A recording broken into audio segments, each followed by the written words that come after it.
চেম্বারে ঢুকলেই আমি প্রথমেই তার মুখের দিকে তাকাই যে সে ঘাড়ে গর্দানে কিনা। অর্থাৎ সোজা কথা, তার শর্ট নেক আছে কিনা।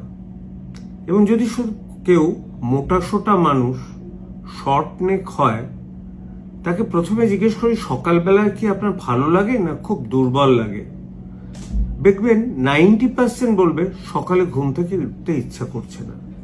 এবার আপনি তার পার্টনারকে জিজ্ঞেস করবেন, আচ্ছা উনি কি নাক ডাকেন? 99.9% বলবে হ্যাঁ নাক ডাকে। এবার আমি না তাদের নাক ডাকাটা একটু শোনাই যে কিভাবে নাক ডাকেন। করে একটু থেমে গেলেন, তারপর আবার একটু বাদে সব নিঃশ্বাস বন্ধ হয়ে গেল হঠাৎ করে। এইভাবে হঠাৎ করে কি নিঃশ্বাস শুরু হয়ে যায়? 90% ক্ষেত্রে বলে হ্যাঁ। এই জিনিসটা জেনে রাখবেন, অবস্ট্রাকটিভ স্লিপ অ্যাপনিয়া। এটা কেন হয় জানেন? আমাদের যে নাকের যে এই যে গলার যে মাসেলটা আছে, সেটা রাত্রে ঘুমের সময় রিল্যাক্সড হয়ে যায় এবং শ্বাসনালীর উপর চাপ দেয়।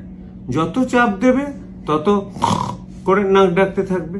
একটা সময় গিয়ে ব্রেনে অক্সিজেন কম যাবে, আর ব্রেনে অক্সিজেন কম গেলেই ব্রেন তাকে জাগিয়ে দেবে, সেরকম ঘ্যাঁক করে নাক ডেকে উঠে পড়বে।